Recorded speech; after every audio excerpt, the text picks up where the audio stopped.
तो दोस्तों, रेलवे की सबसे बड़ी भर्ती रेलवे ग्रुप डी का ऑफिशियल नोटिफिकेशन आ चुका है।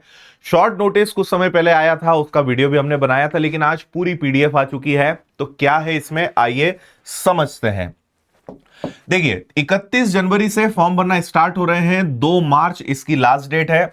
इसकी कंप्लीट पीडीएफ हमने टेलीग्राम पे डाल दी है, तो आप जब विनर्स के टेलीग्राम चैनल पे जाओगे तो आपको इसकी पीडीएफ मिल जाएगी। और सारे अपडेट्स टेलीग्राम पे सबसे फास्ट आपको मिलते हैं, तो विनर्स के टेलीग्राम पे जुड़ जाइएगा। देखिए, जो शॉर्ट नोटिस आया था उसमें इन्होंने टोटल 22,000 वैकेंसीज का जिक्र किया था, लेकिन 22,000 वैकेंसीज में 3 वैकेंसी इन्होंने कम कर दी है और अब 21,997 वैकेंसीज जो है यहां पर है। बच्चे उम्मीद कर रहे थे कि शायद वैकेंसी बढ़ेगी, लेकिन इन्होंने 3 वैकेंसी कम कर दी। 21,997 वैकेंसीज है, 18 से 33 उम्र है, 18,000 सैलरी आपको शुरुआत में मिलेगी। मेडिकल स्टैंडर्ड्स इसमें होते हैं जिनका ध्यान रखना होता है, तो आप यहां पे A2, A3, B1 और C1 इनके क्या मतलब हैं। मेडिकल पे अलग से मैंने वीडियो बनाया है, तो आप इसको अभी इतना देख लें, बाकी वो वीडियो देखोगे तो ज्यादा बेटर रहेगा। एज की अगर बात करें तो मिनिमम एज 18 है, मैक्सिमम 33 है। बाकी कैटेगरी वाइज आपको रिलैक्सेशन मिल जाएगा, जैसे ओबीसी नॉन क्रीमी लेयर के विद्यार्थियों को 3 साल का, SC ST के विद्यार्थियों को 5 साल का, फिर एक सर्विसमैन, और उन सबके अलग अलग क्राइटेरियाज यहां पर हैं।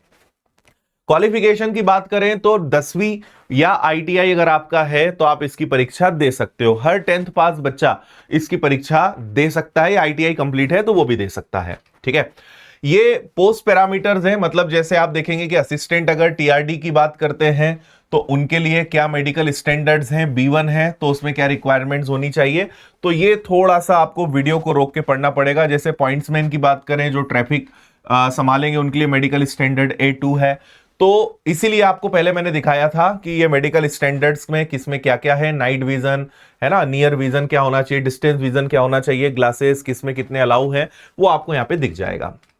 ठीक है, अब बात करते हैं टोटल वैकेंसीज की। तो इसमें सारी वैकेंसीज जोन वाइज है, तो आप जोन वाइज और प्रॉपर यहां पे कैटेगरी वाइज देख पाओगे, है ना। तो जैसे आप अगर यहां पे मुंबई जोन को देखते हो तो मुंबई जोन में आपको टोटल यहां पे 11 प्रकार के पद हैं। असिस्टेंट है ना, असिस्टेंट ब्रिज है, तो असिस्टेंट कैरियर एंड वैगन है, असिस्टेंट लोको शेड है।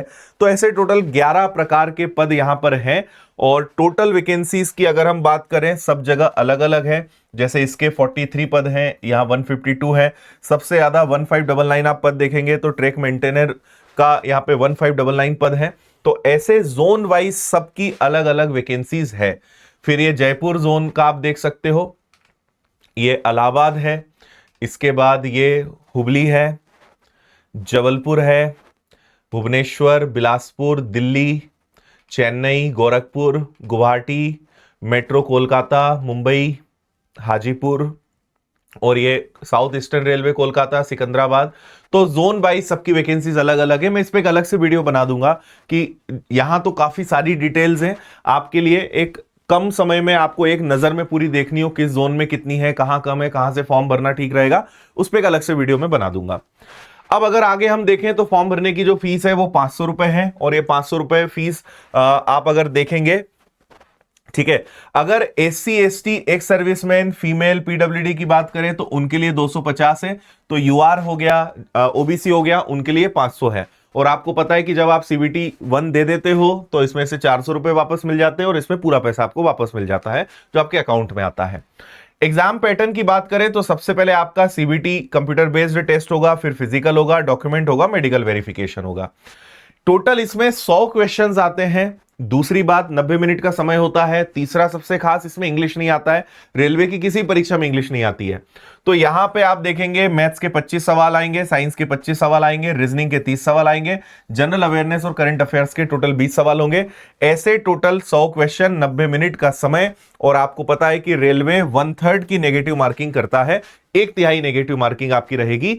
तो ये आपका केवल एक सिंगल एग्जाम होता है, इसके बाद कोई एग्जाम नहीं होगा। डायरेक्ट आपको फिजिकल के लिए बुलाया जाएगा। देखो, मैथ्स में कौन कौन से टॉपिक्स पढ़ने हैं, जनरल इंटेलिजेंस में क्या पढ़ना है, जनरल साइंस में क्या पढ़ना है, जनरल अवेयरनेस में क्या पढ़ना है, ये सब लिखा हुआ है। तो आप ये समझो, मैथ्स पढ़ना है, रीजनिंग पढ़ना है, साइंस मतलब आपका बायोलॉजी, फिजिक्स, केमिस्ट्री, एनवायरनमेंट हो गया, GS मतलब history, geography, polity, current affairs, static, GK, economics, ये सब आपको इसमें पढ़ना पड़ेगा। ठीक है। इसके बाद आपको फिजिकल के लिए बुलाया जाएगा। फिजिकल में दो चीजें रहेंगी। जैसे अगर मेल कैंडिडेट के लिए बात करें तो इन्हें 35 किलो का वजन लेकर 100 मीटर 2 मिनट में कंप्लीट करना है, और दूसरा 1000 मीटर की इन्हें रनिंग करनी है, 4 मिनट 15 सेकेंड में कंप्लीट करना है। महिलाओं के लिए बात करें तो 20 किलो का वजन लेकर इन्हें चलना है, 100 मीटर 2 मिनट में कंप्लीट होना है, और 1000 मीटर की रनिंग इनकी भी रहेगी, जिसे 5 मिनट 40 सेकेंड में पूरा करना है। इसमें आपको रनिंग में 1 चांस, दोनों में ही आपको 1 चांस मिलेगा, यह ध्यान रखिएगा। ठीक है। और इसके बाद फिर आपका वही नॉर्मल सारी चीजें फिजिकल के बाद। ठीक है। और ये मैंडेटरी है, इसके कोई मार्क्स नहीं होते हैं। इसके बाद आपको बुलाया जाएगा डॉक्यूमेंट वेरिफिकेशन, मेडिकल एग्जामिनेशन के लिए, और आपकी ज्वाइनिंग हो जाएगी। तो कोई भी बदलाव किसी भी प्रकार का नहीं किया गया है, जैसा पहले ग्रुप डी का होता रहा है वैसी ही सारी चीजें हैं। तो बहुत अच्छा मौका है। हालांकि वैकेंसीज की जितनी उम्मीद थी उससे वैकेंसीज काफी कम है, और हमें लग रहा था कि शायद वैकेंसी बढ़कर आए, लेकिन वैकेंसी कम है। लेकिन अब यह है कि जो मौका आपके सामने है, क्योंकि अभी रेलवे ने वैकेंसी कम इसलिए भी करी है क्योंकि इन्हें हर साल वैकेंसी निकालनी है, जो कि रेलवे मिनिस्टर ने कहा है, और हम देख ही रहे हैं 2024 हो, 2025 हो, 2026 हो, लगातार इस चीज पर वो काम कर रहे हैं।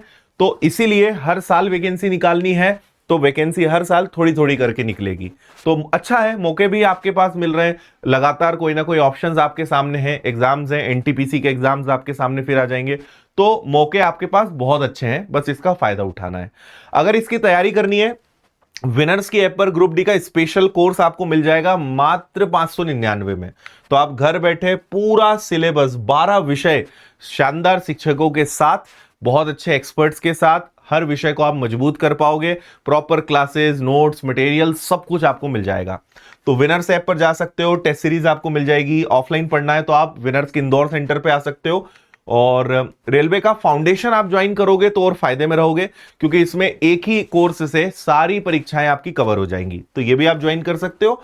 बाकी टेस्ट सीरीज है, किताबें आपको मिल जाएंगी, कोर्स प्लस किताब भी आप ले सकते हो। तो ये सब आपको विनर्स ऐप पर मिल जाएगा। ऑफलाइन पढ़ना है आप इंदौर आ सकते हैं। उम्मीद है सारी जानकारी क्लियर हो गई होगी। फिर भी अगर कोई क्वेश्चन है, कोई भी क्वेरी है, आप कमेंट कर दीजिएगा। अगले वीडियो में मैं इस सब की जानकारी दे दूंगा। सिलेबस को लेकर कौन से जोन से फॉर्म भरना है, कौन सा ठीक रहेगा, पुराना ट्रेंड क्या रहा है, इस पर मैं अलग से वीडियो लेकर आऊंगा और आपको सारी जानकारी दे दूंगा। तो फिलहाल इतना ही। आप सभी को शुभकामनाएं। Thank you. जय हिंद।